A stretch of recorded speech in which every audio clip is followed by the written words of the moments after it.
¿Qué ha habido, raza? Les habla su amigo y abogado fiscalista Mario Reina, y el día de hoy vamos a platicar acerca del infame artículo 69 del Código Fiscal de la Federación, que dispone la lista negra del SAT y cómo hacerle para tumbar estas determinaciones. Comencemos.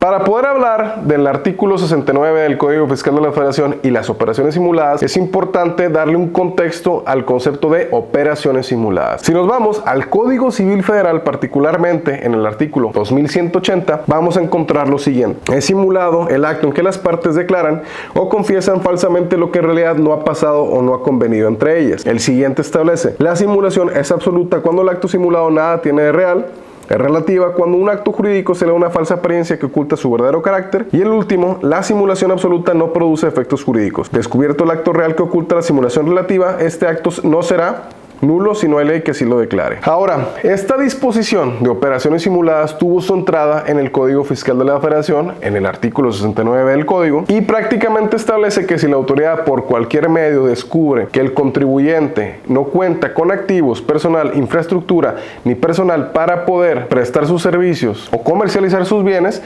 estamos ante una operación simulada. Veamos el primer párrafo de este artículo. Cuando la autoridad fiscal detecte que un contribuyente está omitiendo comprobantes sin contar con activos, personal, infraestructura o capacidad material, directa o indirectamente, para prestar los servicios o producir, comercializar o entregar los bienes que amparen tales comprobantes, o bien que dichos contribuyentes se encuentren no localizados, se presumirá la inexistencia de las operaciones amparadas en tales comprobantes. Una vez que la autoridad realiza este tipo de determinaciones, le sigue un procedimiento a través del cual le obliga al contribuyente a demostrar si las operaciones son simuladas o no, o bien a demostrar si realmente ocurrieron o si se trata de un comprobante fiscal apócrifo. Primera situación: una vez que la autoridad detecta que el contribuyente no cuenta con los medios para prestar los servicios o comercializar los bienes, procederá a subir el nombre del contribuyente o la razón social a lo que coloquialmente llamaremos la lista negra de presuntos, que se publica tanto en la página oficial del Servicio de Administración Tributaria como en el Diario Oficial de la Federación. A partir de la publicación de la lista anterior, se le concede a la empresa o la persona 15 días hábiles para comprobar que la operación realmente es material, o sea que sí aconteció. Este plazo se puede prorrogar hasta 20 días. Tercero, transcurridos los 15 días, la autoridad por su parte cuenta con otros 50 días para valorar las pruebas ofrecidas y defensas, es decir, las documentales que aportó el contribuyente para demostrar la materialidad de las operaciones, pudiendo suspenderse dicho plazo, o bien que la autoridad puede realizar requerimientos extra para llegar a la verdad de la situación fiscal del contribuyente. Número 4, en caso que el contribuyente no atienda los requerimientos o bien no aporte la documentación que la autoridad particularmente estime como suficiente, se publicará antes de 30 días al contribuyente en lo que coloquialmente llamamos ahora la lista negra definitiva del SAT. Si el SAT no notifica la resolución en este plazo, quedará sin efecto la resolución. Y por último, hay que destacar que el efecto inmediato de la publicación del contribuyente en esta lista negra de definitivos es que los comprobantes fiscales que ha estado emitiendo quedarán sin efectos. Por ende, las personas que tuvieron operaciones comerciales con este contribuyente no podrán deducir los montos que le pagaron, y si ya lo hicieron, es muy probable que la autoridad fiscal, a través de sus facultades de comprobación, llegue a rechazar las deducciones y determinar un crédito fiscal.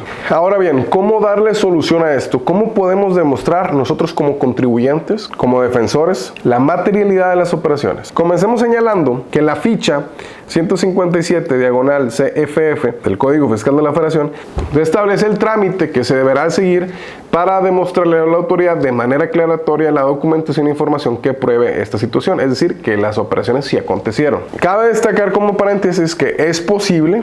que la autoridad fiscal, a través de una facultad de comprobación como visita domiciliaria o revisión de gabinete, pueda determinar la simulación de operaciones. No es necesario que la autoridad fiscal siempre tenga que seguir el procedimiento reglado por el artículo 69b. Y no lo digo yo, lo dice la segunda sala de la Suprema Corte de Justicia en la jurisprudencia 78/2019, que estás viendo en pantalla, en donde la parte que interesa establece que, de tal manera, si el contribuyente sujeto a las facultades de comprobación no acredita la real materialización de las actividades u operaciones registradas en su contabilidad y comprobantes fiscales, la autoridad fiscal podrá válidamente declarar su inexistencia y determinar que esos documentos carecen de valor probatorio y por ello no podrá tomarlos en cuenta para efectos de la procedencia de la pretensión del contribuyente. Entonces, te voy a decir cómo demostrar la materialidad de las operaciones a través de un ejemplo. Tomemos el ejemplo de este contribuyente al cual le determinaron 67 millones de pesos por concepto de no comprobar la materialidad de las operaciones, puesto que el SAT durante el procedimiento de fiscalización realizó compulsas con sus proveedores, encontrando que a juicio particular de la autoridad,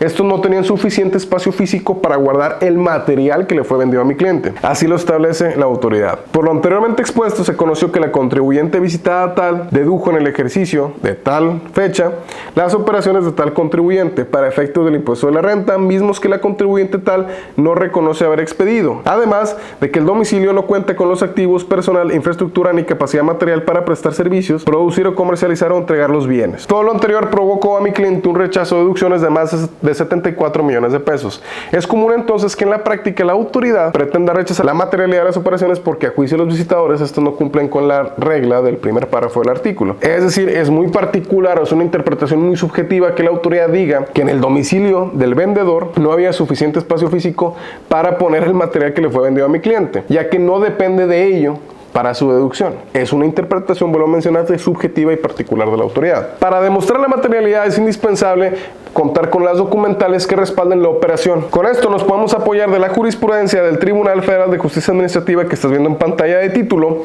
Comprobantes fiscales, los registros contables deben estar apoyados con la documentación comprobatoria correspondiente, por lo que si únicamente obran aquellos, la autoridad fiscalizadora está en posibilidad de determinar la falta de materialización de las operaciones descritas en ellos, leyendo la parte que interesa, para acreditar la materialidad de las operaciones consignados en ellos, ya que para que se considere real y probado su contenido, es indispensable que estén respaldados en los elementos documentales que comprueben que lo consignado en ellos existió realmente, lo que implica la condición de contar con la documentación comprobatoria idónea para que se acredite el contenido de las operaciones detalladas. De ese modo, si el contribuyente auditado es omiso en exhibir la documentación comprobatoria que sirva de complemento y demuestre la materialidad de los hechos consignados en los comprobantes fiscales exhibidos, la autoridad hacendaria válidamente podrá cuestionar la existencia de las operaciones descritas, ya que es imprescindible adminicular los comprobantes fiscales con diversa documentación comprobatoria, para así tener certeza de que las operaciones consignadas en tales documentos existieron en la vida material. Aquí concluimos que solamente con la información y documentación que obre como comprobación a los registros contables que tenemos es suficiente por sí sola para demostrar la materialidad de las operaciones, o sea que sí existió realmente la operación de la que estamos hablando. Por otro lado, igualmente tenemos la jurisprudencia que estás viendo en pantalla del año 2006, también de la segunda sala de la Suprema Corte de Justicia, que establece el contribuyente a favor de quien se expiden los comprobantes fiscales solo está obligado a verificar ciertos datos que lo contienen, por lo que se establece que no le puedes trasladar la carga de la materialidad de la operación al contribuyente exclusivamente, auditado en este caso. Ahora bien, vamos a ver qué dijo la sentencia de estos 67 millones que te comento al respecto de demostrar la materialidad de las operaciones. Dice el tribunal lo siguiente: al adminicular los hechos narrados con antelación y las consideraciones sostenidas en torno al valor probatorio de los comprobantes fiscales,